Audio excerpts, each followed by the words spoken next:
Konco video nek masuk kasar bercanda.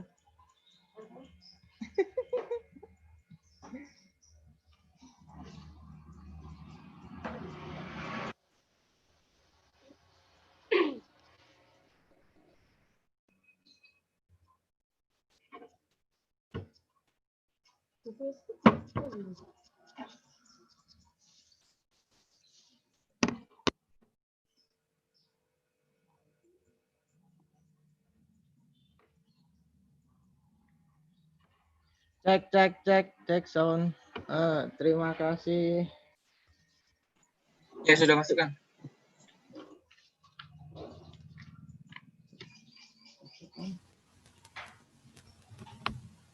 Ya kan saya bacakan Quran surat Ali Imran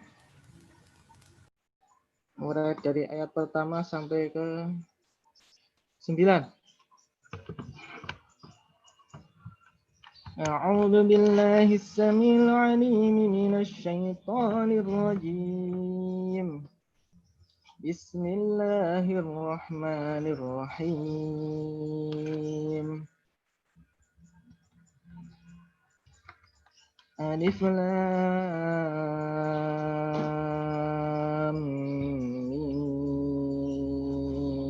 Mim.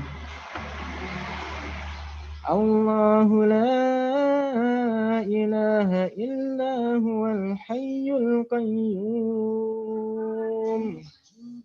نزل عليك الكتاب بالحق مصدقا لما بين يديه وأنزل التوراة والإنجيل من قبل هدى للناس وأنزل الفرقان إن الذين كفروا بآيات الله لهم عذاب شديد والله عزيز ذو انتقام إن الله لا يخفى عليه شيء في الأرض ولا في السماء هو الذي يصوركم في الأرحام كيف يشاء لا إله إلا هو العزيز الحكيم هو الذي أنزل عليك الكتاب منه آيات محكمات هن أم الكتاب وأخرى متشابهات فأما الذين في قلوبهم زيغ فيتبعون ما تشابه منه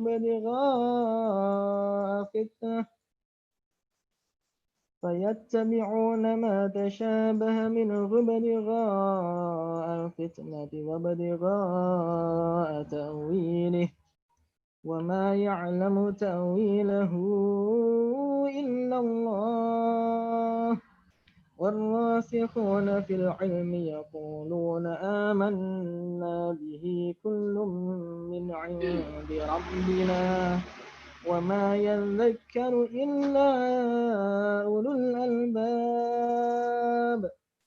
ربنا لا تزغ قلوبنا بعد إذ هديتنا وهب لنا من لدنك رحمة إنك أنت الوهاب ربنا إنك جامع الناس ليوم لا ريب فيه إن الله لا يخلف الميعاد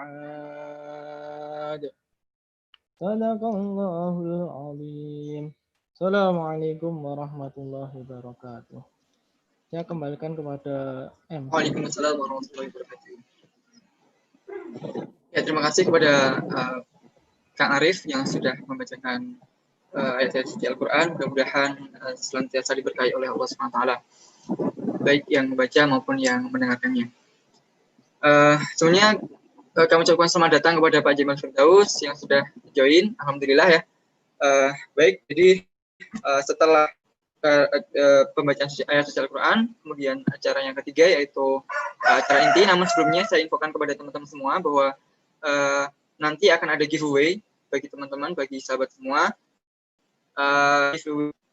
Caranya nanti teman-teman semua bisa screenshot atau bisa difoto kajian ini, mungkin yang dari laptop atau dari HP, difoto dengan HP yang lain.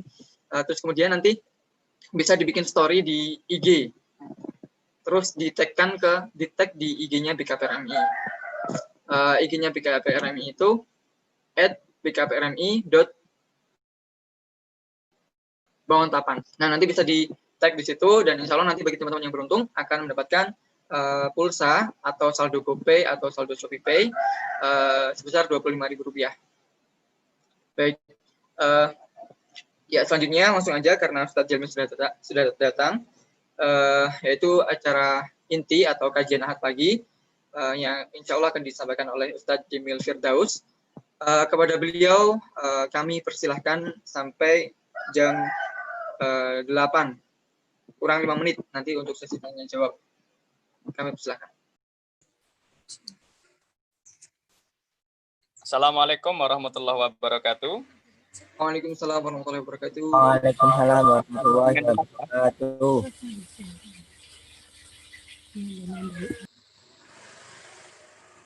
Suara saya terdengar dengan jelas nggak?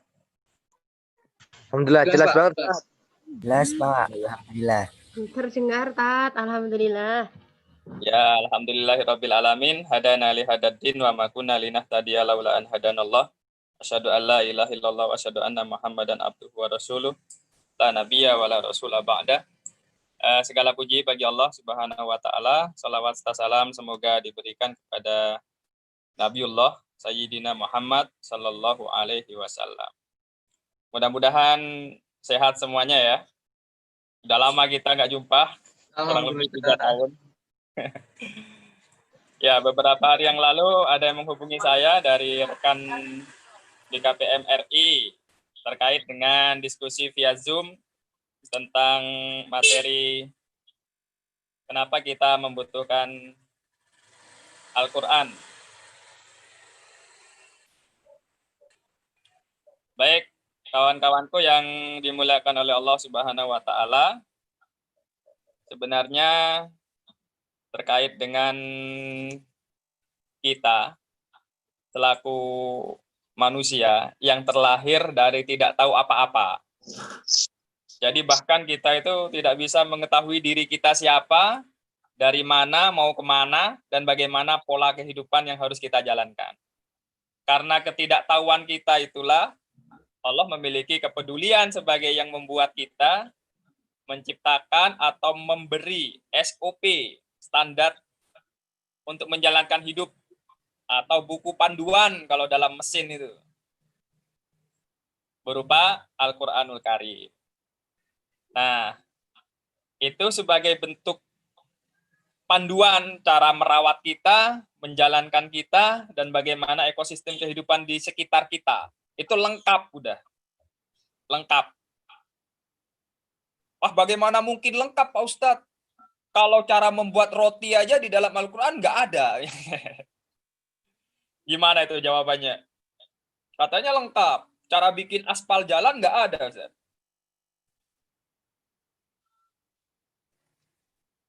Lengkapnya adalah karena Al-Quran mengandung inti saripati teori dalam hidup. Ya, inti saripati teori dalam hidup. Misalkan, Al-Quran dikatakan lengkap karena fas'alu ahlud dzikra in kuntum la ta'lamun, misalkan ya. Tanyakanlah kepada ahlinya jika kalian tidak mengetahui cara membuat roti, misalkan. Cara membuat bangunan aspal, cara membuat sepeda motor, itu tanyakan ke orang yang sudah ahlinya. Maka teman-teman, Al-Quran menyampaikan saripati inti saja dalam teori hidup kita. Selebihnya, manusia yang harus mengembangkan tentang kehidupannya sendiri. Maka di sisi lain, Allah selain memberikan Al-Quran, sebagai mukjizat dari langit, Allah juga membekali manusia sebagai mukjizat dari bumi, yaitu akal. Akal kita itu adalah kehebatan yang Allah selipkan dalam diri kita. Jadi perpaduan dari pesan Allah dari langit dan juga perpaduan dari pemahaman kita yang Allah selipkan melalui logika, melalui akal. Dengan demikian lengkap sudah kehidupan kita untuk menjalankan rutinitas keseharian. Bisa dimengerti ya? Andaikan Al-Quran itu selengkap-lengkapnya, cara membangun aspal, cara membuat sepeda motor, cara membuat adonan martabak, siomay, dan lain sebagainya, maka niscaya tidak akan setebal itu. Pasti akan sangat tebal. Mungkin kita bosan membacanya. Bisa dimengerti ya? Jadi kelengkapannya Al-Quran itu diimbangi dengan pemahaman kita, kemudian Al-Quran menyampaikan inti saripati dari teori-teori dasar. Karena itulah Al-Quran hanya sekian ayat, sekian surat, dan sekian halaman. Baik. Suara saya jelas nggak ini? Jelas, Tad. Oke. Jelas banget. Jadi intinya, kita membutuhkan Al-Quran, teman-teman, sebagai manhajul haya, sebagai panduan hidup. Nah, sederhananya sebagai panduan hidup. Secara bahasa, Al-Quran itu seperti yang kita ketahui, qiraah, berasal kata dari membaca. Jadi Al-Quran itu ya dibaca, maka sepadan dengan kata pertama yang turun, ikro, bacalah. Bermula dari belajar. Pahami, pelajari, mengerti, baru tingkatan-tingkatan selanjutnya berkembang ke level-level yang lebih hebat lagi. Secara istilah ini, itu seperti yang kita ketahui, Al-Quran adalah kalamullah. Ada 3 komponen kita memahami Al-Quran itu. Yang pertama, pahamilah Al-Quran sebagai kalamullah, yaitu firman Allah. Jadi bukan karangan manusia, bukan karangan Muhammad, bukan karangan siapapun itu. Jadi kalamullah. Yang kedua, yaitu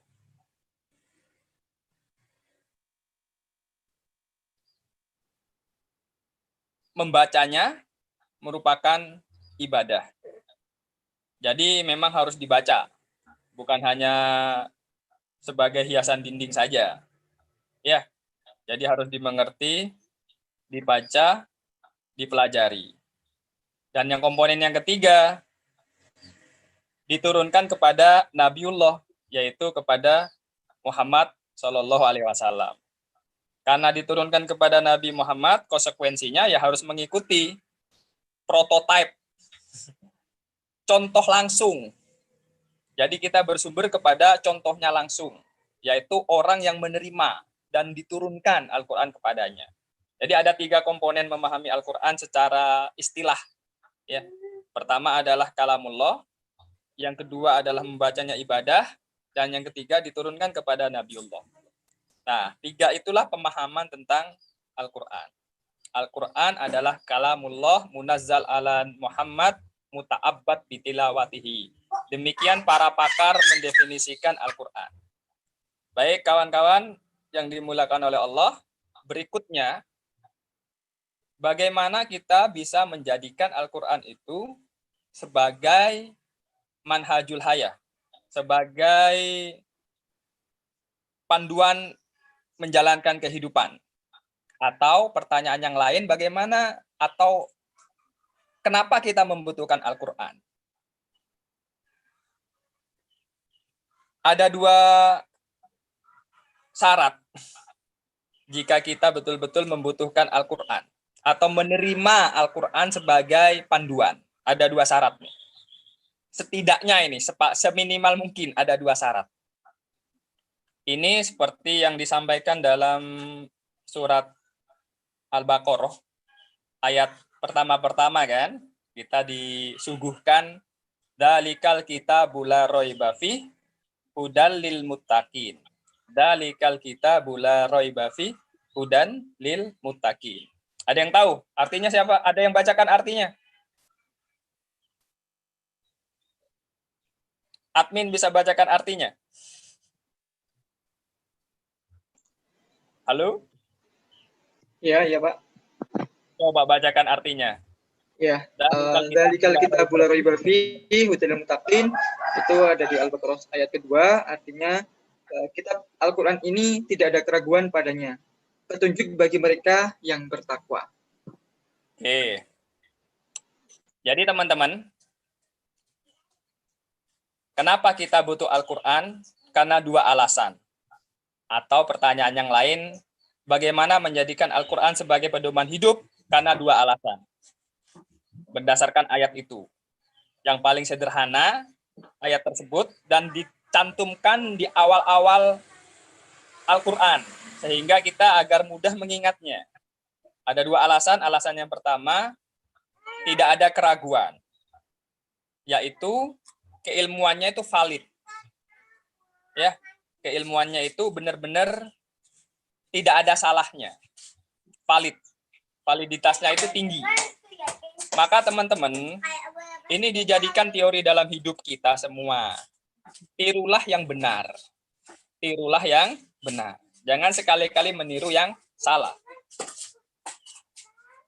Yang saya tahu nih, satu-satunya kitab suci, atau katakanlah diperlebar, satu-satunya buku yang pengarangnya itu mengatakan ini pasti benar semuanya, tidak ada satupun yang salah. Hanya Al-Quran di dunia ini. Anda cek di Bible, cek juga di Taurat, cek juga di kitab suci yang lain yang dianggap suci itu, tidak ada kalimat seperti Al-Quran yang mengatakan dengan percaya diri, la raiba fih, tidak ada keraguan di dalamnya. Hanya Al-Quran yang seperti itu. Dan ini tantangan juga untuk para pengarang yang lain. Dan uniknya teman-teman, walaupun dikaji berbagai macam prospek dan sudut pandang, tetap tidak ada keraguan di dalamnya. Kalau buku yang normal ya, buku-buku yang normal atau ya pengarang-pengarang pada umumnya di cover depan atau di kata pengantarnya dia mengatakan kritik dan saran dinanti. Mohon maaf kalau ada kesalahan, akan berpeluang untuk direvisi ya kan, dan lain sebagainya di kata pengantarnya. Ketika buku itu sudah dicetak. Tapi Al-Quran satu-satunya buku yang mengatakan la raiba fi, tidak ada keraguan di dalamnya. Jadi kita mengikuti Al-Quran itu, menjadikan Al-Quran sebagai pedoman hidup, itu harus ditanamkan kebenaran ada di dalam Al-Quran, kemudian kita pede menggali kebenaran tersebut dengan sebanyak-banyaknya. Digali terus. Jadi harus digali, begitu benar ikuti, seperti itu. Kemudian yang kedua, at-taqwa. Hudan lil muttaqin. Jadi petunjuk bagi orang-orang yang bertakwa. Artinya apa? Kebenaran belum tentu bisa diikuti, teman-teman. Kalau subjektivitas di dalam seseorang itu sudah terganggu nilai kejujurannya. Misalkan, orang fakultas hukum bisa jadi dia mencuri, bisa jadi dia korupsi. Iya apa ya? Ada juga fakultas kedokteran ini, dokter ini, yang pakai narkoba, padahal bertentangan dengan standar keilmuannya. Betul apa betul? Ada juga ya orang yang tidak mengikuti keilmuannya karena subjektivitas dalam dirinya itu bermasalah, tidak jujur terhadap kebenaran. Nah, sederhananya adalah kalau Al-Qur'annya itu benar, orangnya juga harus benar. Baru gatuk. Apa gatuk ya? Klop dan ketemu. Karena kebenaran itu akan bisa disambungkan dengan orangnya juga benar. Jadi itu teman-teman. Maka Al-Quran tidak akan pernah menjadi manhajul hayah, sistem kehidupan, kalau di dalam hati seseorang sudah tidak menerima kebenaran. Tidak jujur terhadap kebenaran. Banyak seperti itu. Ya. Jadi itu dua hal ya. Kalau kita membutuhkan Al-Quran, satu, pelajari dan pahami kebenaran di dalam Al-Quran. Yang kedua, jujur menerima kebenaran dan hatinya itu disetting. Diri kita itu disetting. Ya, jangan sampai jadi orang-orang yang mengkhianati terhadap keilmuannya. Orang-orang yang tidak jujur. Sehingga mustahil, walaupun Al-Quran dibaca, walaupun dia belajar berilmu pengetahuan, tapi tetap aja kebenaran sulit masuk di dalam dirinya. Kalau secara personal tidak dikondisikan dan tidak disetting seperti itu. Baik, berikutnya level. Setelah kita menjadikan Al-Quran sebagai aturan dalam hidup, ada level-levelnya teman-teman. Ada tingkatan-tingkatannya. Ini mengacu kepada hadis yang mengatakan khairukum man ta'allamal Qur'an wa 'allamah. Sebaik-baik kalian adalah orang yang mempelajari Al-Qur'an kemudian mengajarkannya. Nah, dari belajar kemudian mengajarkan itu ada beberapa level perjalanan. Ya, ada level perjalanan seperti orang sekolah lah. Ada SD ya, ada SMP, mungkin ada SMU sampai ke jenjang yang lebih tinggi. Sama, dalam kita memahami Al-Qur'an itu ada level-levelnya juga. Setidaknya ada 4. Ini yang sederhana ini ya. Ada 4 tahapan kita berinteraksi dengan Al-Qur'an. Ada 4 tahapan. Sebelum masuk ke 4 tahapan itu mungkin ada yang mau ditanyakan. Ada yang mau disampaikan, ditanyakan, monggo. Monggo bagi jemaah sekalian yang mau bertanya bisa langsung raise hand atau bisa via chat. Via chat. Mana mencet-chatnya?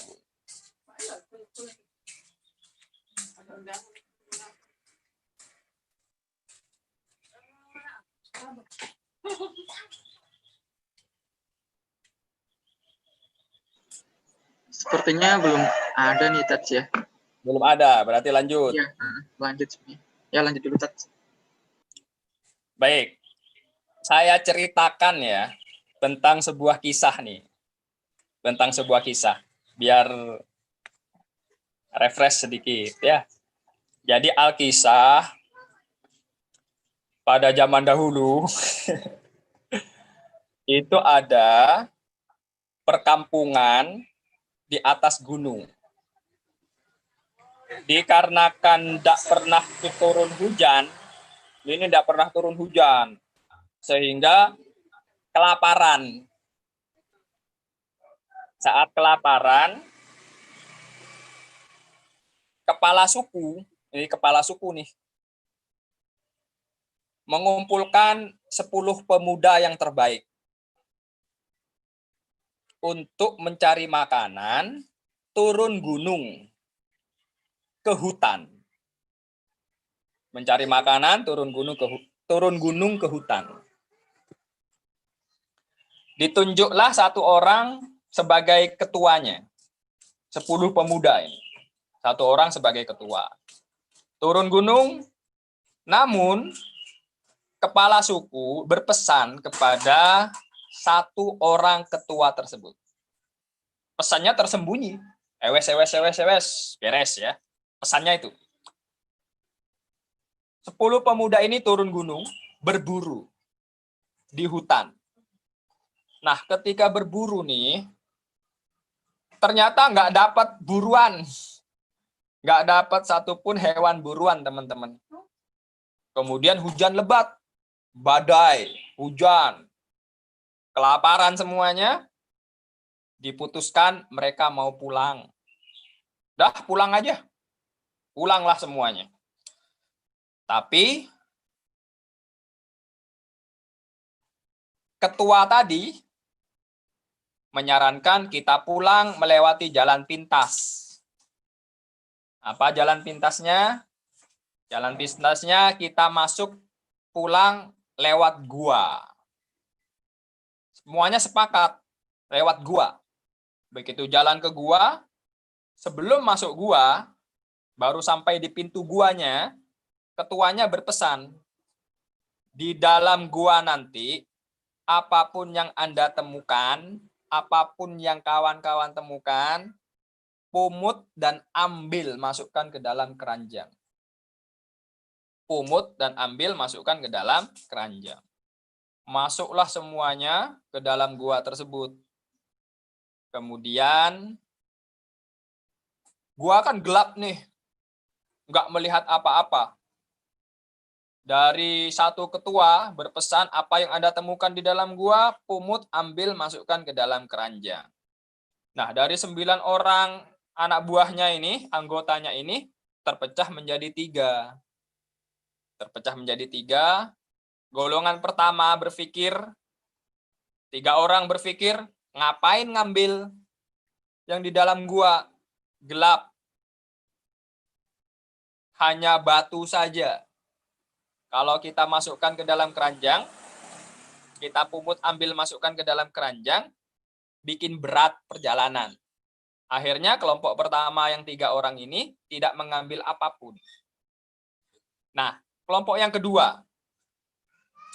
Kelompok yang kedua, mereka berpikir, ambil saja dah.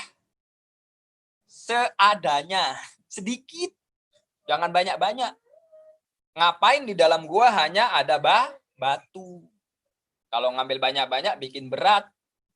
Singkat cerita, kelompok yang kedua ngambil apa yang ditemukan di dalam gua yang gelap itu, diambil, dimasukkan ke keranjang di belakangnya yang digendong, seadanya saja. Sedikit, jangan banyak-banyak.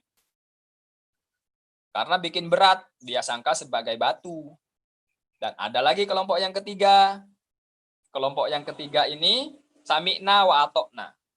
Totalitas mengikuti apa yang disampaikan oleh ketua yang mendapatkan bisikan dari kepala suku.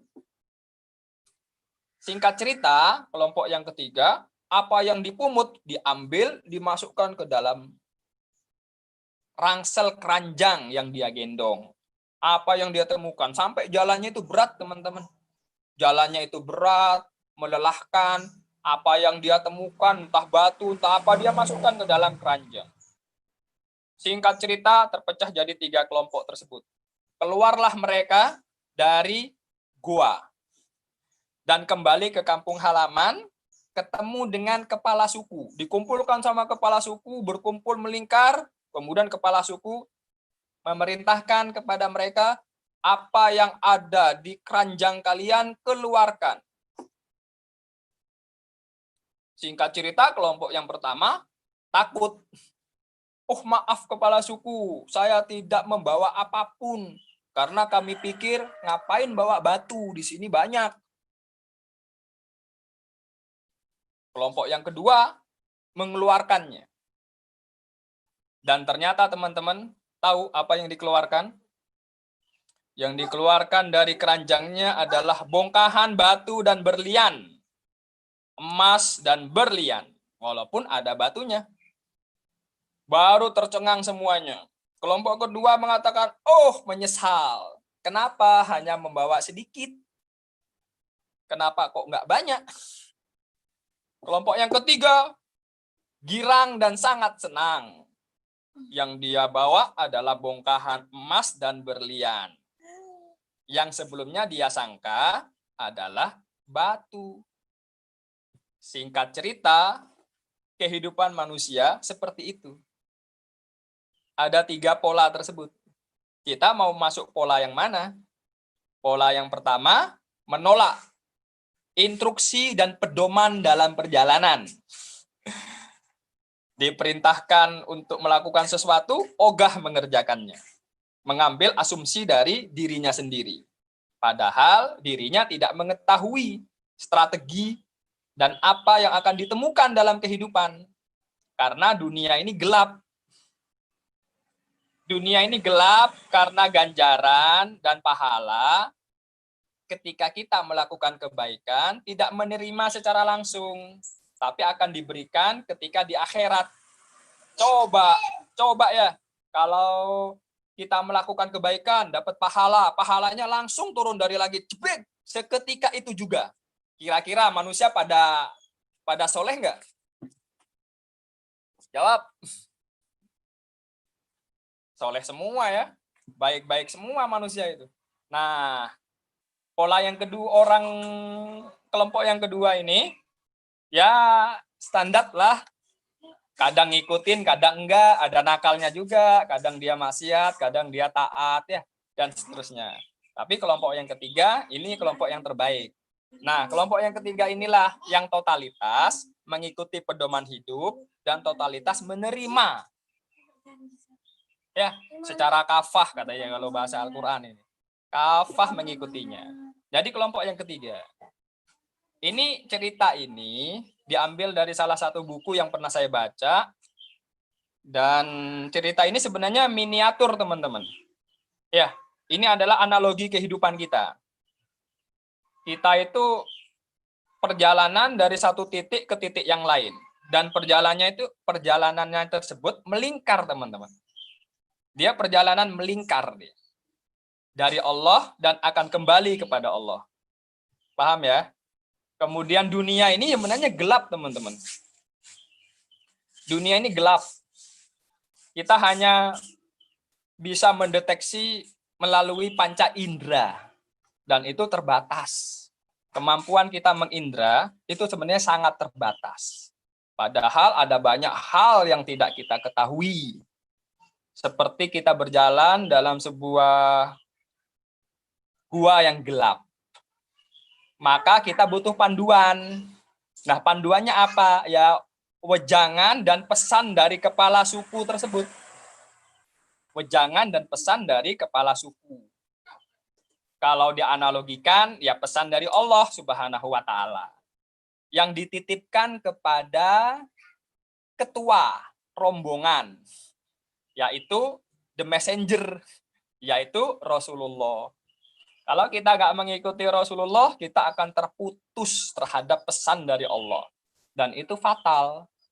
Kenapa demikian? Coba jawab satu pertanyaan saya yang sering saya sampaikan. Dan mungkin teman-teman sudah paham. Apa yang akan manusia temukan setelah kematian? Tidak ada satu disiplin ilmu pun yang bisa menjawab itu. Mau profesor, mau doktor, mau fakultas apapun di dunia ini tidak akan pernah bisa menjawab apa yang manusia temukan setelah kematian. Kecuali jawabannya itu dari Rasulullah. Satu pertanyaan aja, itu manusia sulit untuk bisa menjawab. Sama dengan semua kehidupan kita, bagaimana kita itu bisa menjalankan kehidupan dari bangun tidur sampai tidur lagi, sampai bangun lagi dan tidur lagi, sampai tidak pernah bangun-bangun. Jadi semuanya itu terpolakan melalui kitab suci Al-Qur'an dan melalui pedoman hadis. Singkat cerita, berarti Al-Quran itu memudahkan kehidupan kita, teman-teman. Tanpa bersusah payah kita mencari nilai-nilai value dalam kehidupan, kita sudah diberikan oleh Allah. Tanpa susah payah kita mencari jawaban apa setelah kematian, kita sudah diberi informasi lengkap oleh Allah. Dan itu semuanya tertuang di dalam Al-Quran. Baik, ada yang mau ditanyakan sebelum nyambung? Sebelum lanjutkan. Ini sampai jam berapa ini? Karena kita tadi mulainya mundur ya, Tats ya. Kita nanti kita selesai jam 8. Jadi mungkin jam 8 kurang 10 atau kurang 15 bisa ditutup untuk pertanyaan. Monggo bagi jemaah sekalian yang mau bertanya bisa langsung tanya kepada Ustadz atau bisa juga lewat chat. Baik, kita lanjut ya. Ya, sepertinya lanjut aja situ. Ya. Tadi saya sampaikan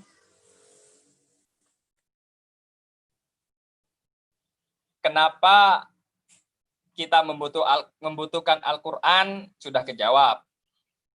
Yang kedua, memahami Al-Quran dari bahasa dan dari istilah sudah kejawab.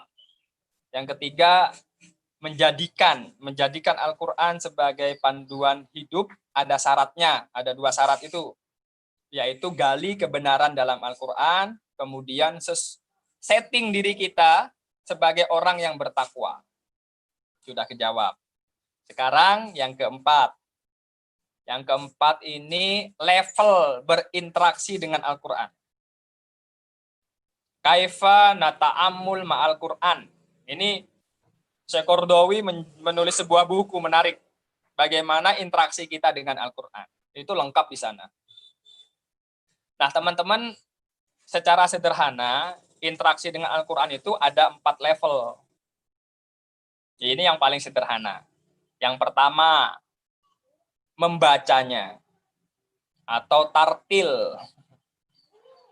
Membacanya. Yang kedua, memahaminya. Tafsir.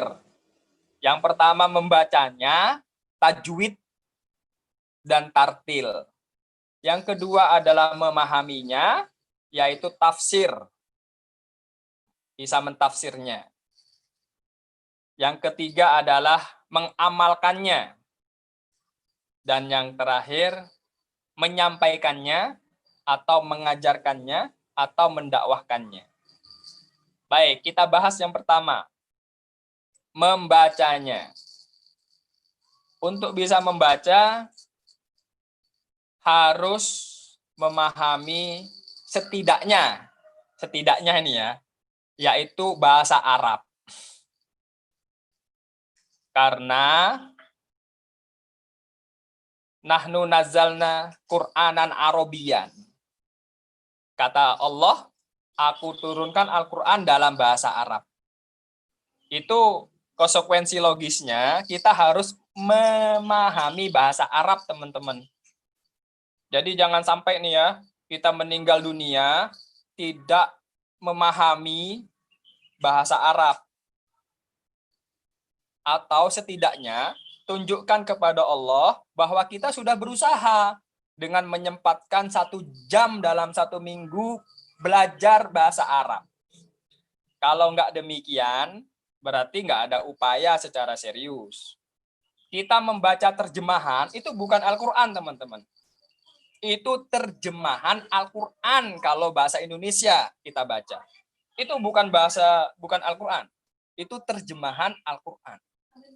Nah, kalau kita baca Al-Quran, konsekuensinya apa? Harus bahasa Arab. Kenapa bahasa Arab, Ustadz?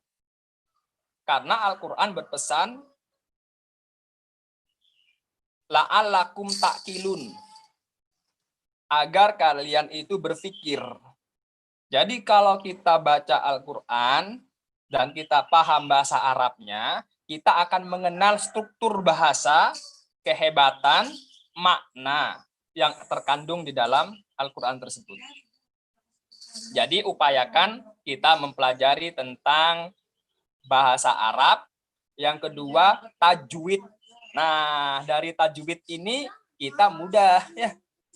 Mungkin kita sudah banyak belajar tentang tajwid dan tentang tartil.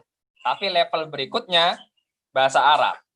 Naik level ke tingkat yang lebih dalam, yaitu mengenal bahasa Arabnya. Baik, yang kedua, level yang kedua, memahaminya. Nah, untuk bisa memahaminya, teman-teman, itu ada 3 pola. Ya, ada 3 cara memahami Al-Quran.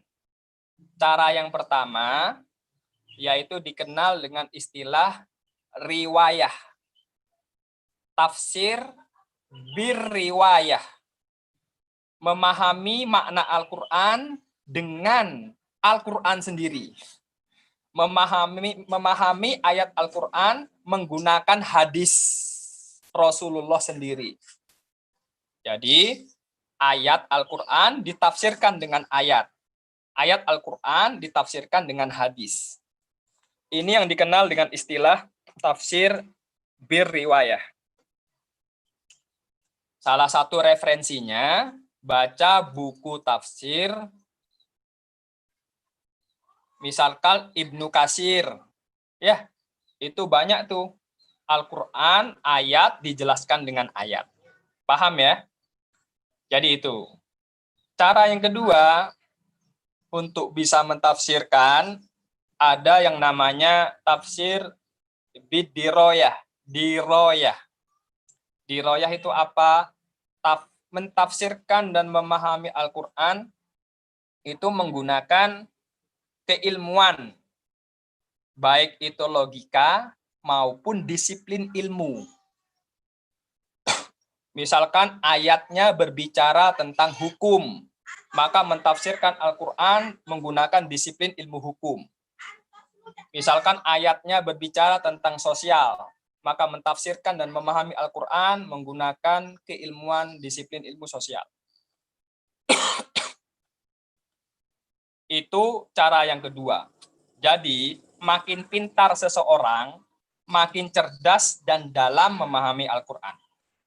Makin dangkal keilmuan seseorang, makin dangkal juga mencoba memahami dan mengerti Al-Quran. Itu konsekuensi logisnya. Bisa dimengerti ya. Ini kalau kita mau menggali tafsir. Ada lagi yang ketiga. Tafsir yang namanya bil isari. Tafsir bil isari ini pro dan kontra. Ada yang sepakat, ada yang tidak. Tapi yang dikatakan tafsir bil isari ini adalah kita mentafsir menggunakan intuitif. Menggunakan perasaan, hati, dan perjalanan spiritual. Tafsir yang ketiga ini banyak digunakan oleh ahli tasawuf, teman-teman.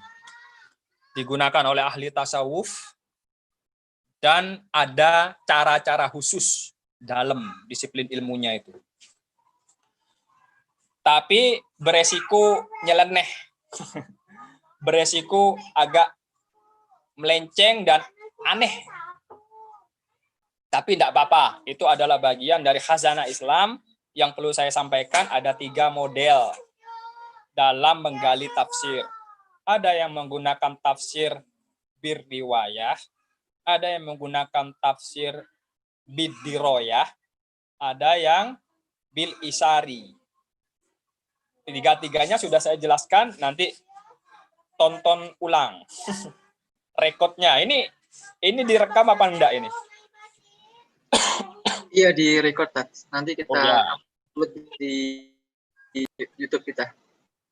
Baik, biar nggak menghabiskan waktu banyak ya. Nggak perlu saya ulang. Kemudian kita masuk ke interaksi dengan Al-Quran level 3. Level 3 ini adalah mengamalkannya. Jadi cenderung aplikatif, teman-teman. Mengamalkannya. Nah, untuk bisa mengamalkannya, maka dipilah segmen tematik dalam Al-Quran, dalam sisi aplikasinya. Maka ada 3 yang sering kita familiar ya. Sebenarnya banyak, tapi familiarnya 3. Yang pertama akidah. Akidah itu amalan kolbi, amalan hati dia. Pertama akidah. Seperti halnya bukan hanya kepercayaan, tetapi dia juga keyakinan, kemudian spirit, latar belakang berbuat, dan lain sebagainya. Itu akidah. Yang kedua, ibadah. Ya, hablum minallah, akidah, hablum minan nas, itu akhlak. Jadi, akidah, ibadah, akhlak. Akidah, ibadah, akhlak. Nah, dari 3-tiganya ini harus diamalkan secara bersamaan. secara bersamaan. Jadi tiga-tiganya kaitan yang tidak terpisahkan. Kalau kita beriman kepada Allah, tidak cukup teman-teman. Kita hanya mengenal Allah saja, maka iblis pun juga mengenal Allah.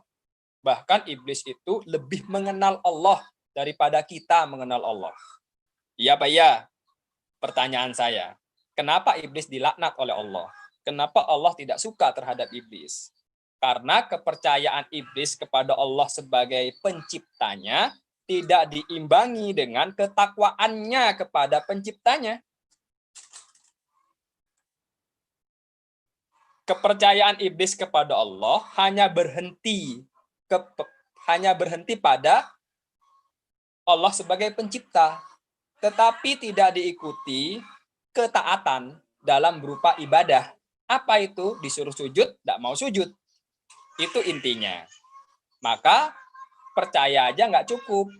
Sama. Kita percaya jujur adalah baik. Tapi dalam aplikasinya, kehidupan sehari-hari, kita sering berbohong. Nah, maka sama kalau kita berilmu pengetahuan, ya, tapi tindak tanduk kita adalah melakukan hal-hal yang bodoh, maka ilmunya akan jadi percuma. Sama halnya dengan hal-hal yang lainnya. Seorang dokter misalkan mengerti bahwa rokok itu tidak baik, tapi dia tetap merokok. Maka keilmuan dan mengertinya tentang rokok adalah nggak baik menjadi sia-sia. Kurang lebih seperti itu. Jadi akidah, ibadah, akhlak. Nah sekarang pertanyaan saya, dari 3 elemen tersebut, prosentase kita menyerap Al-Quran dari memahami 3 elemen tersebut, berapa persen? Itu harus ada nilainya. Kalau tidak bisa dinilai, berarti kita masih dangkal berinteraksi dengan Al-Quran. Kita mungkin hanya level membaca. Level mentafsirkan, level mengamalkan menjadi lemah. Kalau level 1 lemah, level kedua konsekuensinya lemah. Level ketiga akan lebih lemah lagi. Jadi itu ya, dalam level ketiga mencoba untuk mengamalkan. Dan itu istiqomah teman-teman. Semua perangkat dalam diri kita, baik itu akidahnya istiqomah, ibadahnya istiqomah, akhlaknya juga harus istiqomah. Sekarang yang keempat. Level yang keempat, ini yang dikenal dengan istilah mendakwahkan atau mengajarkan. Sebagaimana hadis mengatakan, khairukum man ta'allamal Qur'an wa 'allamahu. Sebaik-baik kalian adalah orang yang mempelajari Al-Quran. Berarti level membaca. Kemudian sampai Rasulullah menyebutkan level yang terakhir, yaitu alamah, mengajarkan, yaitu mendakwahkan. Maka teman-teman yang dimuliakan oleh Allah, dalam mendakwahkan Al-Quran itu, teman-teman, secara material, itu ada 2, yaitu al-amru bil ma'ruf wa nahyu anil munkar. Mencegah atau memerintahkan kepada yang baik atau mencegah dari yang mungkar. Jadi mendakwahkan Al-Quran, mengajak kebaikan atau mencegah kemungkaran. Itu dari material isi, ya, material isi dalam dakwah. Banyak kan di dalam Al-Quran itu menyebutkan sesuatu yang baik. Nah, berarti kita coba untuk mengajarkan. Banyak dalam Al-Quran itu menyebutkan sesuatu yang buruk, kita ajarkan masyarakat untuk menjauhkan. Kurang lebih seperti itu. Ada gerakan dakwah yang konsentrasinya mengajak kebaikan. Ada yang gerakan dakwah itu konsentrasinya menjauhkan keburukan. Ada yang memadukan dua-duanya. Dan itu polanya berbeda-beda. Ada tantangannya tersendiri ya, ada tantangannya. Dan ada juga ya resistensi, gesekan-gesekan dari sosial masyarakat yang mungkin tidak suka kalau orang biasanya kalau diajak kepada kebenaran itu terjadi clash atau terjadi kebenciannya kecil. Tapi kalau kita ngajak kepada nahyu anil mungkar, mencegah pada kemungkaran, itu cenderung orang tidak suka. Coba saja buktikan. Kalau ada orang yang main judi di gardu halaman kampung kita datangi untuk sholat, ayo sholat. Tidak begitu marah dia. Tetapi kalau kita datangi dan hentikan perjudiannya itu, pasti marah. Nah, itu sederhananya ya. Jadi ada level konsekuensinya. Kemudian untuk berdakwah sendiri teman-teman, karena setiap dakwah dan mengajak itu ada konsekuensinya, ada efek domino respon terhadap audiens, maka Al-Quran berpesan, kalau menjalankan strategi dakwah, menyampaikan pesan aku, maka lakukan 3 hal. Katanya Al-Quran, ud'u ila sabili rabbika bil hikmah wal mau'idotil hasanah wajadilhum billati hiya ahsan. Jadi level yang pertama strategi dakwahnya itu teman-teman bil hikmah. Dengan sehikmah mungkin. Maksudnya apa? Ilmu pengetahuan yang jelas. Kemudian dengan kebijaksanaan yang dalam. Ini biasanya disampaikan ke level orang yang sudah mengerti tentang Islam. Cara yang kedua, mau'idoh. Mau'idoh itu memberikan nasihat. Jadi memberikan nasihat kepada orang yang tidak dimengerti. Kemudian level yang ketiga adalah mujadalah. Mujadalah ini mendebat. Apa ya mendebatnya?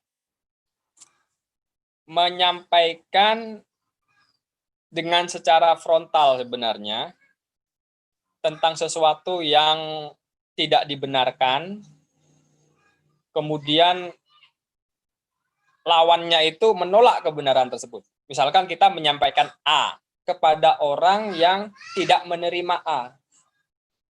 Tapi mujadalah ini, berdebat ini dengan cara yang ahsan, dengan cara yang paling baik, tidak menyinggung perasaan. Nah, ini yang sering era sekarang banyak ditemukan di kasus-kasus tertentu, misalkan banyak orang yang mengkritisi, kemudian diciduk ke penjara dengan dasar menyebar kebencian dan lain sebagainya. Al-Quran sudah berpesan nih, wajadilhum billati hiya ahsan. Cobalah untuk mendebat mereka dengan cara yang terbaik. Seperti halnya Musa diperintahkan oleh Allah berdakwah kepada Fir'aun yang menjadi penguasa. Al-Quran berpesan biqaulil layyin, dengan bahasa yang lemah lembut Musa berdakwah kepada Fir'aun tersebut. Kurang lebih seperti itu. Wallahu a'lam bishawab. Ada yang mau ditanyakan? Ya, ini di chat udah ada 2 pertanyaan. Ya. Mungkin saya bacakan ya. Yang pertama dari Pak Imam Fatur Rahman. Assalamualaikum. Mau tanya Pak Jamil, saya Imam, tanya seberapa urgent kita menyampaikan Al-Quran, namun profesi atau aktivitas utama kita bukan sebagai ustadz. Itu. Mau langsung dijawab apa pertanyaan yang kedua kita baca dulu? Ya, langsung aja, biar nggak lupa. Oh ya, ya itu aja. Ya, baik. Jadi, teman-teman, kalau Rasulullah itu berpesan, balik anni walau ayat. Sampaikan dariku walaupun 1 ayat. Ya, walaupun 1 ayat. Jadi, menyampaikan Al-Quran sangat urgen, kapasitasnya walaupun hanya 1 ayat. Yang kedua, menyampaikan Al-Quran, Rasulullah memerintahkan kepada kita tanpa mengenal profesi kita, tanpa mengenal latar belakang kita. Jadi, orang yang profesinya A, ya, menyampaikan B, menyampaikan C, tidak masalah. Tetapi, berdasarkan kadar pengetahuannya. Kalau orang profesinya A, menyampaikan B, maka apa yang dia sampaikan dengan status B itu jangan kelewat batas. Tidak akan pernah dalam. Kalau orang profesinya A menyampaikan tentang A, pakarnya, maka yang disampaikan itu dalam. Jadi sampaikanlah apa yang kita tahu. Itu kuncinya. Kalau kita bukan ustadz, ya tidak apa-apa kita menyampaikan apa yang kita tahu. Seperti itu. Kalau toh kita mau menyampaikan sesuatu yang dalam, ya, yang detail, kita harus menggunakan referensi. Nah, disinilah nilai uji keilmuannya. Jadi orang profesinya A, mau menyampaikan B, mau menyampaikan C, mau menyampaikan D, boleh-boleh saja, asal referensinya itu jelas. Sampaikan referensinya. Misalkan dikutip dari ayat berapa, hadis yang mana, buku apa. Itu konsekuensi. Kenapa? Karena untuk meningkatkan nilai kepercayaan masyarakat dan audiens bahwa yang kita sampaikan bukan dari kepala kita. Karena kita bukan kapasitasnya. Dengan cara menyampaikan referensinya itulah orang akan interest, akan mempercayai kita bahwa yang kita sampaikan bukan hasil dari kepala kita yang bukan bidangnya, tapi kita menyampaikan ini loh referensinya. Dengan demikian dakwah menjadi hidup. Paham ya? Dakwah menjadi hidup kalau kita menyampaikan apa yang kita tahu di bidang kita, bagus. Atau kita menyampaikan apa yang kita tahu, tapi nggak begitu detail banget. Harus menyampaikan referensinya menjadi detail, bagus. Yang menjadi bermasalah, jangan sok tahu. Menyampaikan sesuatu yang tidak pada sebenarnya, hoax, no, dilarang. Jangan sampai terjebak pada, wah, ini bukan bidang saya. Sudahlah, saya nggak perlu menyampaikannya. Loh, salah. Ya, kalau kita tahu A, B, C, sampaikanlah A, B, C. Jangan ke D, jangan ke E, karena kita nggak tahu. Gitu. Kalau toh kita sampaikan berdasarkan apa yang kita tahu, maka referensinya harus disampaikan juga, karena bukan kapasitas kita. Mengerti ya? Seperti itu. Era sekarang ini, teman-teman, ilmu pengetahuan sudah dibuka dengan selebar-lebarnya. Teman-teman yang ada di sini tidak perlu belajar ke Al-Azhar. Sudah bisa diakses buku-buku yang dipelajari oleh mahasiswa Al-Azhar. Tidak perlu datang ke sana. Cukup di ruangan tertutup, di kamarnya, sudah bisa sebenarnya secara kapasitas memiliki titel LC, keilmuannya. Ya, bukan labeling titel ya, tapi keilmuannya sudah sangat bisa. Jadi akses sekarang, orang melihat orang lain bicara tidak berdasarkan pada latar belakang keilmuannya. Era sudah berubah ya. Era sudah berubah. Jadi orang melihat seperti apa isinya, muatannya, dan cara menyampaikannya. Itu yang penting. Cara menyampaikannya, apa saja muatan isinya. Jadi kalau cara menyampaikannya itu enak, muatan isinya itu ada kejelasan referensi, insya Allah audien akan menerimanya. Maka dakwah akan menjadi lebih dipermudah.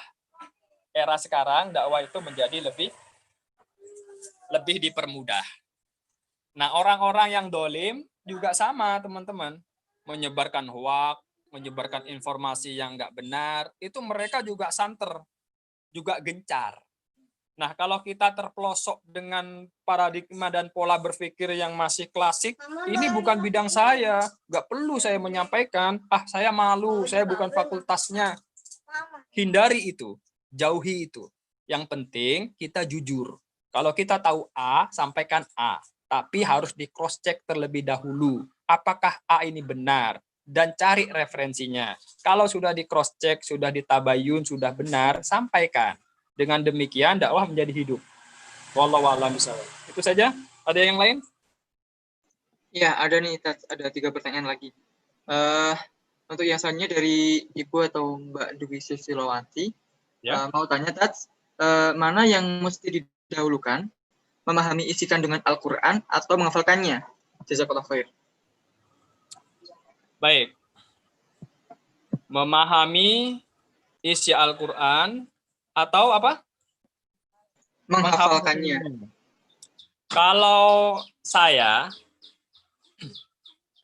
nih ya, Al-Quran diturunkan untuk dipahami dan diamalkan. Al-Quran diturunkan untuk dipahami dan diamalkan. Al-Quran diturunkan itu bukan untuk dihafal, teman-teman. Coba sebutkan dan sampaikan ke saya. Apakah Al-Quran memerintahkan dirinya untuk dihafal di dalam otak? Justru Al-Quran itu mengkritik orang yang menghafal saja tetapi tidak memahaminya. Atau orang yang menghafal saja tetapi tidak mengamalkannya. Al-Quran mengkritik keras. Al-Quran mengatakan, kama salul himar yahmilu asfaro. Seperti keledai yang membawa kitab-kitab, buku-buku yang banyak di punggungnya, di pundaknya. Tapi apakah menghafal Al-Quran tidak baik? Baik, cuman tidak lengkap kalau tanpa memahaminya. Dua-duanya itu tidak bisa sebenarnya, bukan merupakan pro dan kontra, tetapi variabel yang variatif. Variatif itu maksudnya adalah sama-sama baik, ya, sama-sama baik, namun tidak sempurna kebaikan tanpa ada pasangan yang lain. Misalkan, kalau kita menghafal Al-Quran tanpa memahaminya, tidak baik. Kalau kita mencoba memahami Al-Quran tapi tidak hafal, juga tidak baik. Jadi harus sama-sama baik. Kalau ditanya mana yang harus didahulukan, kalau saya pribadi adalah memahaminya. Itu. Karena pemahaman akan bisa mempengaruhi kepada perbuatan. Wallahu a'lam bishawab. Ada lagi? Ya, ada nih, Ustaz.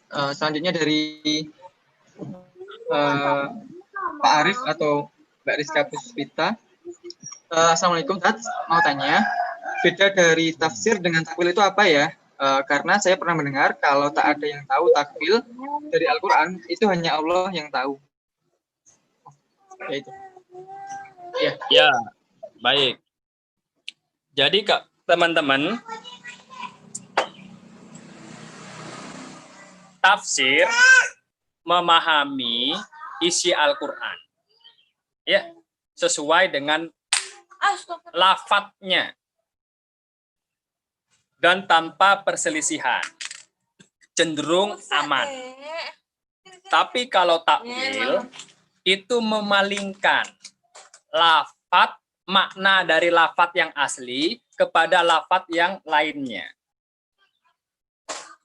Seperti Al-Quran menjelaskan bahwa orang yang memakan harta anak yatim seperti orang yang memakan api. Orang yang memakan harta anak yatim adalah memakan api. Al-Quran mengatakan seperti itu. Kemudian api ini ditakwilkan ke sesuatu yang lain. Apa itu? Siksa neraka. Padahal nggak ada kaitannya. Apa? Api diartikan siksa api neraka. siksa neraka, nggak ada kaitannya. Maka perlu ditakwil, perlu dipalingkan ke makna yang lain. Jadi yang dikatakan takwil itu memalingkan makna yang asli kepada makna yang lain. Ingat ya, takwil itu memalingkan dari makna yang asli kepada makna yang lain. Nah, kalau memalingkan dari makna yang asli kepada makna yang lain, maka potensial untuk salah.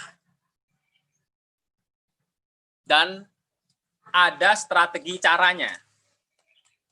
Orang yang menolak takwil, ya, orang yang menolak takwil ada. Wa ma ya'lamu ta'wiluhu illallah. Waqaf, berhenti, wajib berhenti. Berarti yang hanya memahami takwil hanya Allah. Oke. Ini pendapat yang pertama. Jadi, tidak boleh kita mentakwil. Karena kalau kita mentakwil satu makna kepada makna yang tidak aslinya, berpotensi salah. Maka orang itu berpendapat waqaf wajib. Wa ma ya'lamu ta'wilahu illallah. Itu hanya Allah yang tahu. Nggak boleh kita mentakwil sembarangan. Mau sembarangan kek, mau tidak sembarangan kek, nggak boleh mentakwil. Itu pendapat pertama. Namun, di kalangan ahli tafsir, ada yang berpendapat yang kedua. Boleh mentakwil itu dengan kriteria dan syarat yang dibenarkan. Dengan kriteria dan syarat yang dibenarkan. Ada syaratnya, ada kriterianya. Ini disiplin ilmu khusus, ilmu tafsir namanya. Ya, kapan-kapan kita mempelajarinya. Kalau di Al-Azhar, teman-teman, di Al-Azhar, itu madhabnya boleh mentakwil. Yang saya pelajari, yang saya ketahui, kalau di kiblatnya itu di Al-Azhar University, ulama-ulama Al-Azhar itu boleh mentakwil, tetapi dengan syarat dan ketentuan yang harus diikutin. Ada beberapa syaratnya. Ya, dan saya tidak membahas di sini. Kemudian kalau pendapat yang tidak boleh mentakwil, itu pendapat yang menjadi kiblat di Madinah University. Di Madinah itu, ya, tidak boleh mentakwil. Dan kitab-kitab atau buku-buku tafsir tentang yang identik dengan mentakwil itu diberangus, ya, tidak diperjualbelikan dan tidak akan mungkin bisa didapatkan di Madinah University. Tidak dibaca, dan memang madhabnya melarang mentakwil. Itu. Jadi itu teman-teman, ya,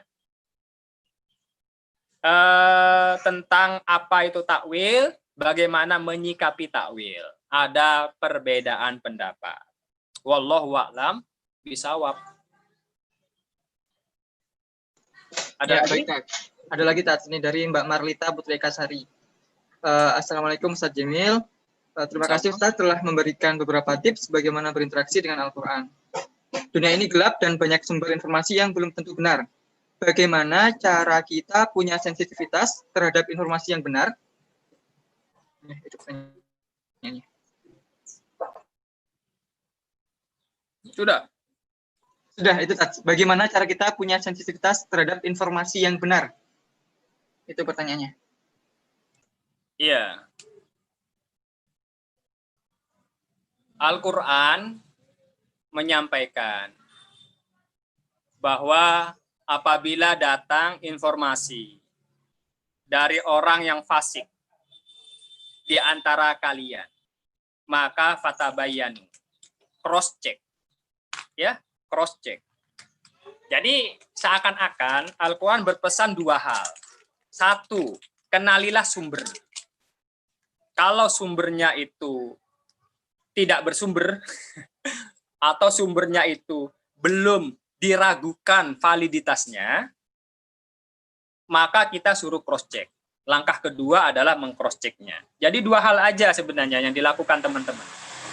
Sekarang kan dunia IT, dunia informasi yang dibuka seluas-luasnya. Bahkan hitam pun dikatakan putih, putih pun dikatakan coklat, coklat pun dikatakan kuning. sah-sah saja. Dan kita selaku muslim itu disuruh berpesan dua hal. Yang pertama, lihat siapa yang menyampaikan. Jika yang menyampaikan belum terdeteksi ketolerannya, maka tawakuf, ditawakufkan informasi itu, atau didiemin dulu informasi itu. Jangan diiyakan, jangan ditidakkan. Kemudian yang kedua, kita lakukan cross-check, klarifikasi tentang informasi tersebut. Ya hanya itu, di dalam Al-Quran berpesan. Ini sebenarnya tradisi seperti ini sudah ada disiplin ilmunya, teman-teman. Namanya ilmu mustalah hadis. Jadi Imam Bukhari, ya zaman dulu klasik nih. Imam Bukhari, Imam Muslim, kemudian imam-imam hadis yang lain itu ketika mendapatkan sebuah hadis, informasi dari seseorang, itu dicatat oleh beliau-beliau itu. Setelah dicatat hadisnya, kemudian di cross-check tingkah laku orang tersebut. Oh, bayangin. Di cross-check tingkah laku orang tersebut. Setelah itu, di cross-check juga matan atau isi dari hadis tersebut. Kalau bertentangan dengan Al-Quran, kalau bertentangan dengan hadis yang lebih kuat, maka catatan hadis tersebut dipindahkan ke buku-buku hadis yang maudhu namanya. Buku hadis, kumpulan hadis-hadis yang tertolak. Tapi tidak dibuang, tetap dicatat. Kemudian di cross-check juga seperti Imam Bukhari itu, kalau muatan hadisnya itu benar, datang dari lisan orang yang soleh, dicatat di buku hadis soheh. Jadi para pendahulu kita, ulama-ulama kita, itu juga punya metodologi, teman-teman. Punya metode dalam penulisan hadis dan mengklarifikasi hadis mana yang betul, mana yang tidak betul. Jadi hanya Islam itu punya tradisi bagus, teman-teman. Ini warisan dari nenek moyang para ulama kita. Metode dalam memilah-milah informasi mana yang benar, mana yang tidak benar. Lebih detailnya itu mempelajari tentang disiplin ilmu mustalah hadis namanya. Ya kapan-kapan lah kita bisa mengadopsi cara ulama kita menyikapi informasi agar kita nyaman di era sekarang ini. Ada informasi apa yang harus kita lakukan. Misalkan ya, Imam Bukhari itu kalau melihat seseorang ya memanggil ayam agar mendekat kepadanya dengan memberi makanan. Tapi yang diberi ternyata adalah butiran kerikil. Tapi yang diberi adalah butiran kerikil. Maka tipe orang seperti ini, riwayat hadisnya oleh Imam Bukhari ditolak, teman-teman. Pokoknya keluar dari hadis yang keluar dari mulutnya tipe orang seperti ini, oleh Imam Bukhari itu ditolak. Sampai segitunya, gitu maksud saya. Sampai segitunya beliau menseleksi hadis. Oleh karena itulah, maka hadis yang dikumpulkan oleh Imam Bukhari adalah hadis yang paling kuat. Ingat ya, hadis yang paling kuat. Hadis yang dinyatakan sahih, benar oleh Imam Bukhari. Maka terkenal tuh Imam Bukhari. Sama dengan kita kehidupan era sekarang ya, kita mau jadi orang yang suka nge-share informasi yang belum tentu valid, kemudian atau kita suka menjadi orang yang lebih teliti dalam nge-share informasi yang sudah kita pastikan, sudah kita tabayun, kita cross-check valid. Nah, jadilah orang yang tipe orang yang kedua itu. Zaman sekarang dibutuhkan tipe orang kedua tersebut. Baik, ada lagi? Ini ada satu pertanyaan lagi dari kajian Ahad pagi. Siapa nih ya? Assalamualaikum Pak Ustadz. Salam. Mau tanya, saya membaca Al-Quran tiap hari, tapi nggak pernah tahu isi dalam Al-Quran. Apa yang sebaiknya saya lakukan? Terima kasih. Baik, teman-temanku yang dimuliakan oleh Allah Subhanahu wa taala, membaca itu sudah melangkah menjadi lebih baik. Membaca itu walaupun tidak mengerti ya. Saya mengatakan membaca sudah baik. Tapi ada yang lebih baik, ada yang lebih baik lagi, ada yang super baik lagi. Nah, cobalah untuk berinteraksi dengan Al-Quran makin hari menjadi makin baik. Ada yang membaca berdasarkan kapasitas kuantitas, ya. Ingat ya, membaca Al-Quran ada yang meningkatkan kuantitas, yang dikejar itu kuantitasnya. Berapa lembar, berapa juz, itu kuantitas. Ada yang membaca Al-Quran, yang dikejar adalah kualitasnya. Misalkan, baca satu ayat. Satu ayat nih, nggak banyak. Satu ayat. Tapi dalam memahaminya, dia buka 5 buku tafsir yang membahas tentang satu ayat itu. Dan memahami secara detail. Dan mencoba menyampaikannya kepada teman-temannya yang lain. Hingga memahami dan mendakwahkannya. Mengamalkan dan menyampaikannya. Mana versi yang mudah? Versi yang mudah itu nomor pertama. Yang mengejar kuantitas. Iya Pak ya? Versi pertama yang mudah, mengejar kuantitas. Nah, sekarang cobalah mengejar kualitas. Dua-duanya baik lah ya. Saya nggak mengatakan dua-duanya mana yang baik, mana yang enggak. Dua-duanya itu baik. Cuman sekali lagi cobalah Suaranya kecil. lebih baik. Mengejar kualitasnya. Coba ya, sesekali menggunakan metode yang kedua lah. Mbak ya, saya menanya nih, berapa kitab atau buku tafsir yang dimiliki di rumah?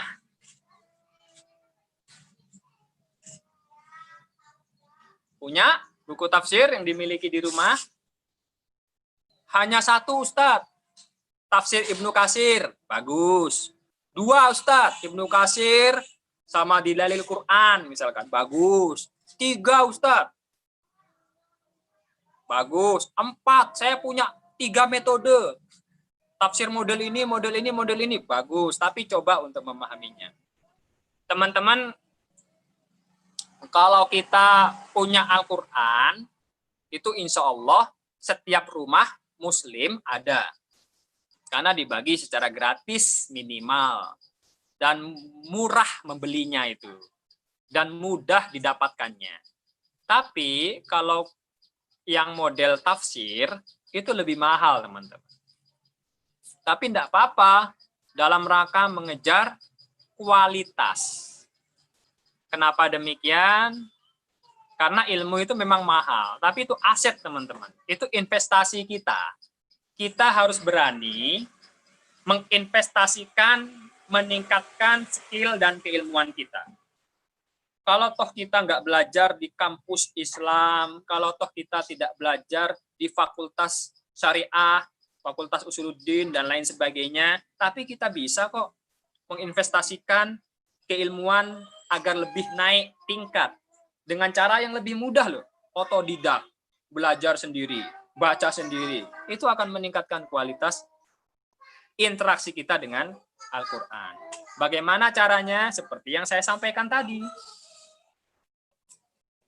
Kita level tajwid sudah, tartilnya sudah. Sekarang level kedua, apa itu?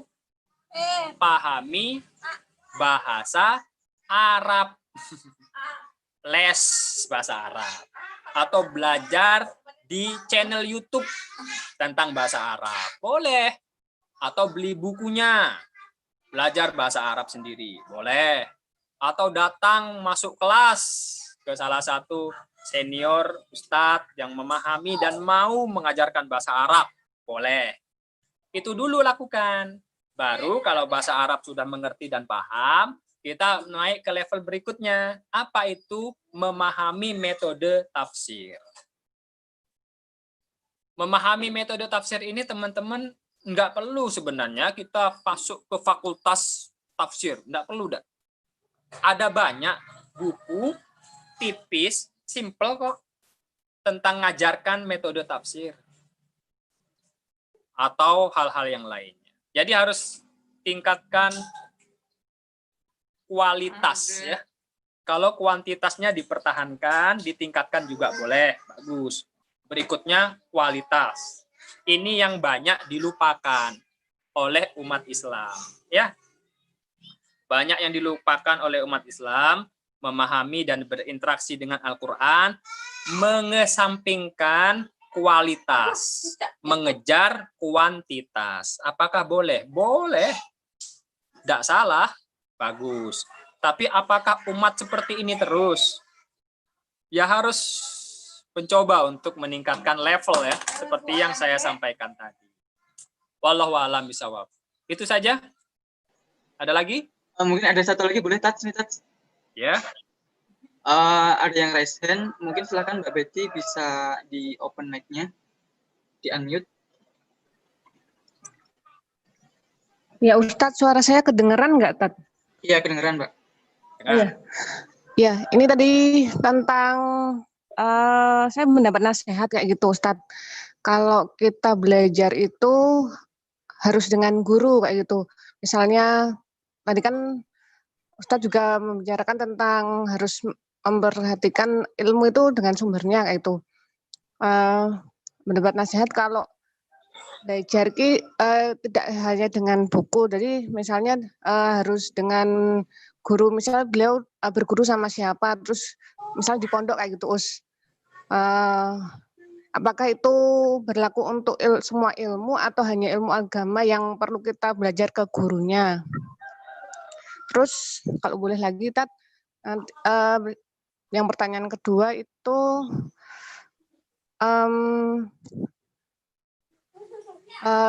kriteria mungkin dalam menghafal itu seperti apa? Terus yang ketiga, ini bagaimana adab menghormati guru? Itu Terima kasih. Wassalamualaikum warahmatullahi wabarakatuh. Waalaikumsalam warahmatullahi wabarakatuh.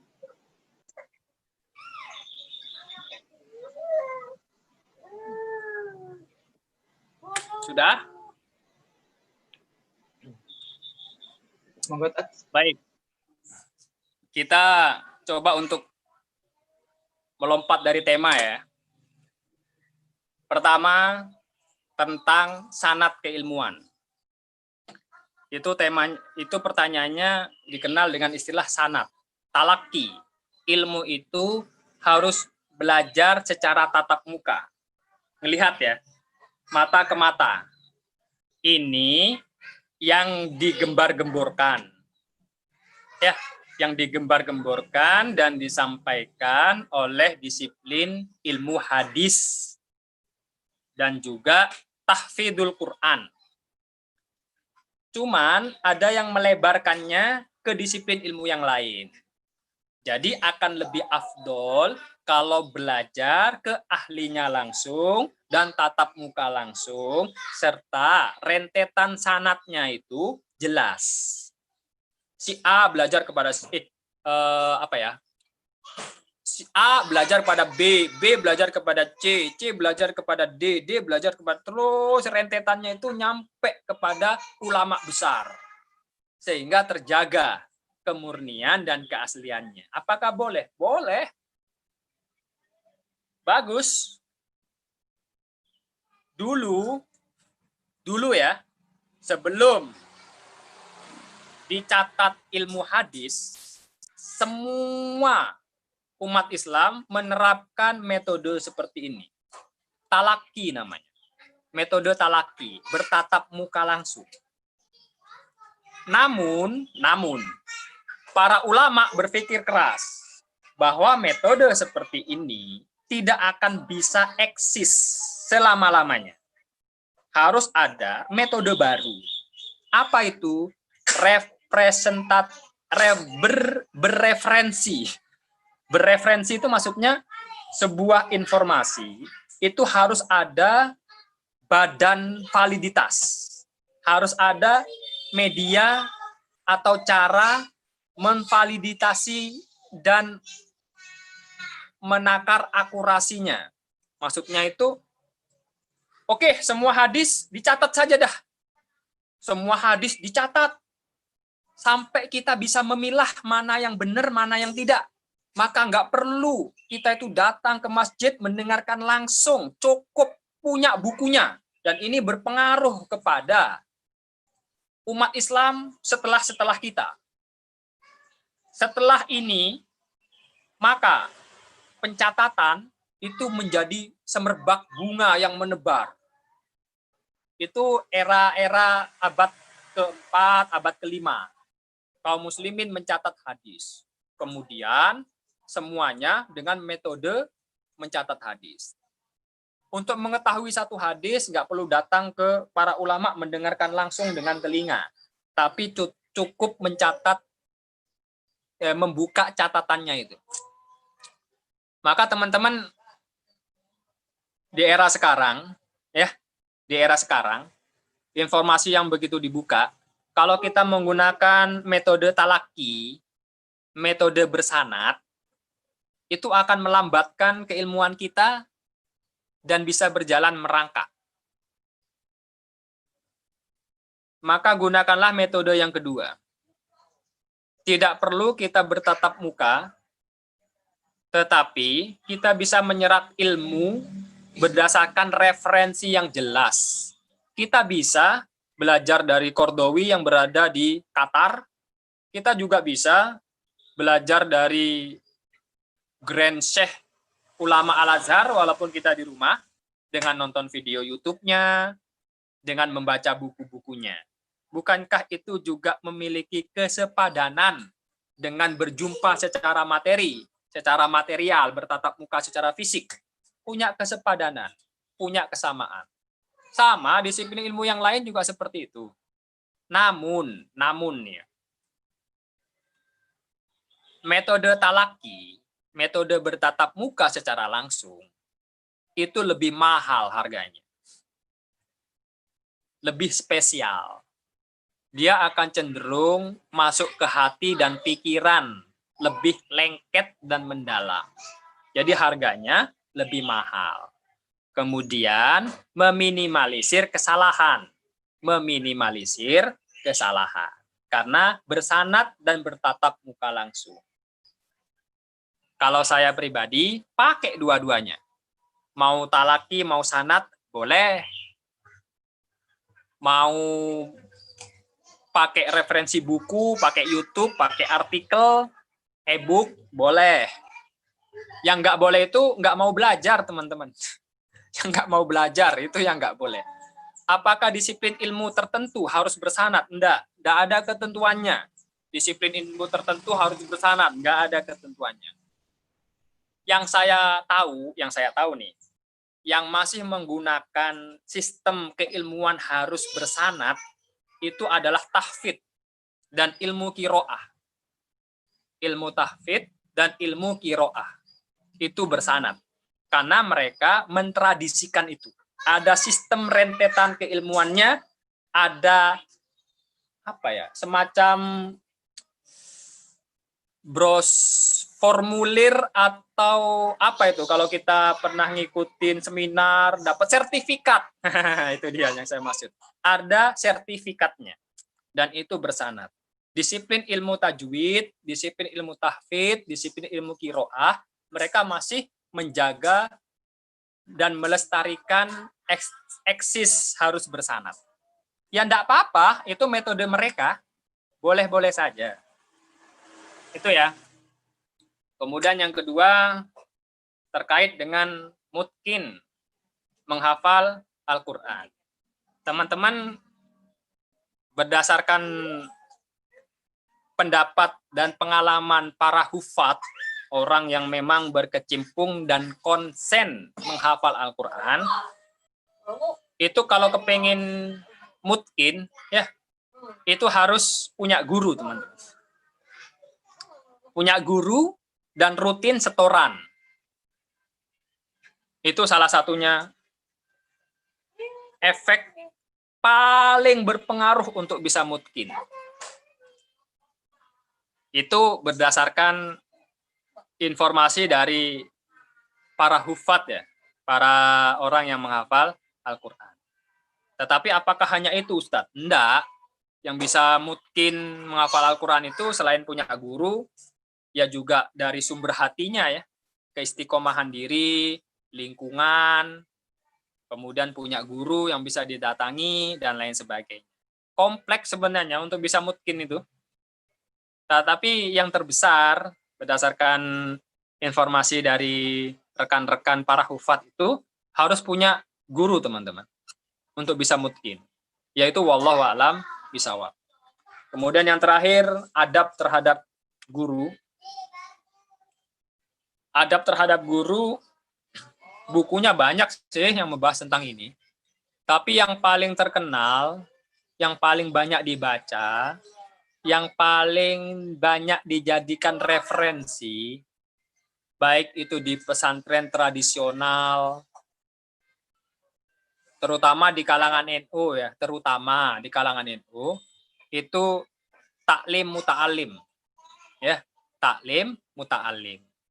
Walaupun buku ini ada yang menuai beberapa kritikan, misalkan untuk mendapatkan barokah, untuk mendapatkan keilmuan agar bisa masuk ke dalam tubuh kita dari ulama tersebut, itu bekas minumnya harus kita minum. Itu bekas minumnya harus kita minum dan lain sebagainya. Sampai segitunya, teman-teman. Untuk adab terhadap guru. Ya, dan lain sebagainya. Banyak ya bukunya ya. Tapi kalau saya pribadi secara sederhana memaknai adab kepada guru itu, pertama adalah mendoakannya. Jadi selipkan setiap doa kita kepada sang guru. Dengan demikian akan ada keterikatan hati. Biasanya kalau hati itu sudah terbuka kepada seseorang, apalagi cinta kepada seseorang, maka apa yang disampaikan oleh orang tersebut akan mudah masuk ke dalam hati. Kalau masuk ke hati, berarti sudah masuk ke pikiran dan lain sebagainya. Itu. Kemudian yang kedua, teman-teman, selain mendoakannya, yang kedua ini, teman-teman, adalah tawasul bil arham. Sering bersilaturahim. Atau mengunjungi, bermain, mengunjungi, sekedar menyapa, dan lain sebagainya. Kemudian yang ketiga, teman-teman, mencatat apa yang disampaikan. Jangan sampai teman-teman itu belajar, tidak dicatat. Demikian yang dikatakan oleh Imam Syafi'i ya, kalau tidak salah ya. Jadi kalau ilmu itu tidak dicatat, dia akan seperti domba yang tidak diikat. Dia akan lepas, hilang. Oleh karena itu harus dicatat. Itu salah satu adabnya. Oleh karena itu para ulama dulu ketika belajar talaki di hadapan syekh langsung, di hadapan ulama langsung, mereka semuanya itu bukan hanya mendengar, tapi sibuk mencatat. Karena itulah tradisi buku dan karya ilmiah buku menjadi tren. Coba bayangkan, Majmu' Fatawa, karangannya Ibnu Taimiyah. Berjilid-jilid teman-teman. Sampai 1 meter, itu saya ada bukunya di perpustakaan. Berjilid-jilid, itu baru 1 buku, belum buku-buku yang lain. Kalau dihitung, kalau karyanya Ibnu Taimiyah itu ya, karya dari Ibnu Taimiyah, itu kalau dihitung berapa lembar semuanya, kemudian dikalkulasi selama hidupnya, maka per harinya beliau itu mencatat 2-3 lembar. Baru bisa menghasilkan karya yang banyak seperti itu. Jadi, kembali lagi ke tema adab ma'al ustadz kita adalah mencatatnya. Itu. Dan masih banyak hal-hal yang lain, wallahu a'lam bishawab. Itu saja ya. Ada lagi? Siap, ya. Kayaknya sepertinya sementara kita sudahi dulu, karena memang waktunya juga sudah lebih. Tapi karena bahasanya juga terlalu sangat menarik ya, jadi nggak terasa waktu sudah lebih. Jazakallah khairan katsir, kami ucapkan kepada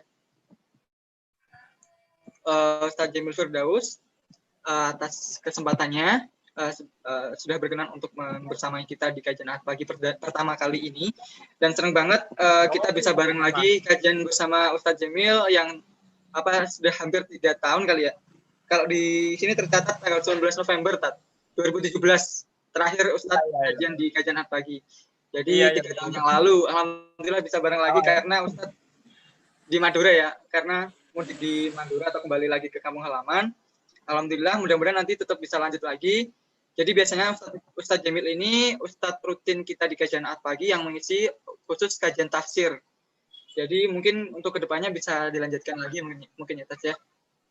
Dan terima kasih juga kepada jemaah sekalian, teman-teman semua atas partisipasinya yang sudah bertahan sampai sekarang, dan alhamdulillah sangat interaktif sekali, pertanyaannya juga sangat komunikatif juga, ramai seperti itu, dan dijawab dengan sangat insya Allah memuaskan oleh Ustadz.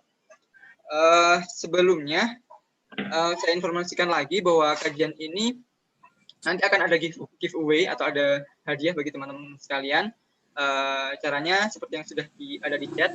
Nanti teman-teman bisa screenshot kajian ini, kemudian nanti dibuat story di Instagram, kemudian di-tag di akun Instagram BKPRMI. Nah, nanti bagi teman-teman yang beruntung, insya Allah akan dapat pulsa atau saldo GoPay atau ShopeePay.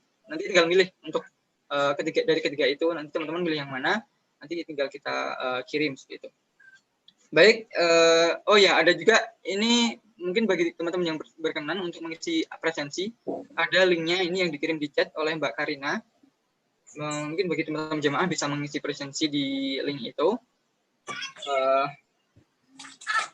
Ya, terima kasih sekali lagi. Mohon maaf atas keterbatasannya, atas kekurangannya untuk kajian Ahad Pagi online pertama ini ya, karena juga masih pertama kali. Mudah-mudahan untuk kedepannya ada perbaikan. Mungkin langsung aja ke acara yang terakhir, yaitu penutup.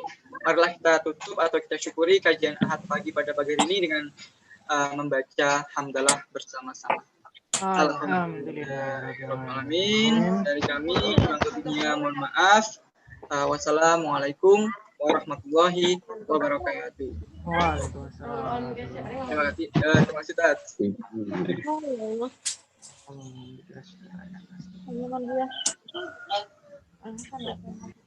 Live on YouTube. Oh gitu.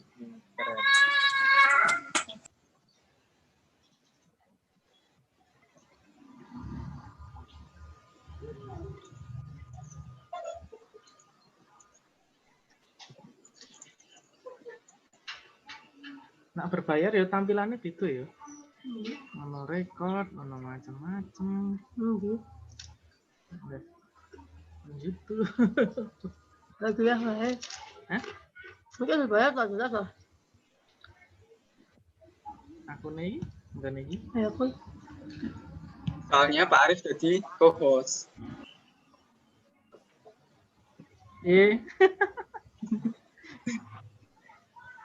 Oke, thank you semuanya. Sama-sama. Foto sering gitu.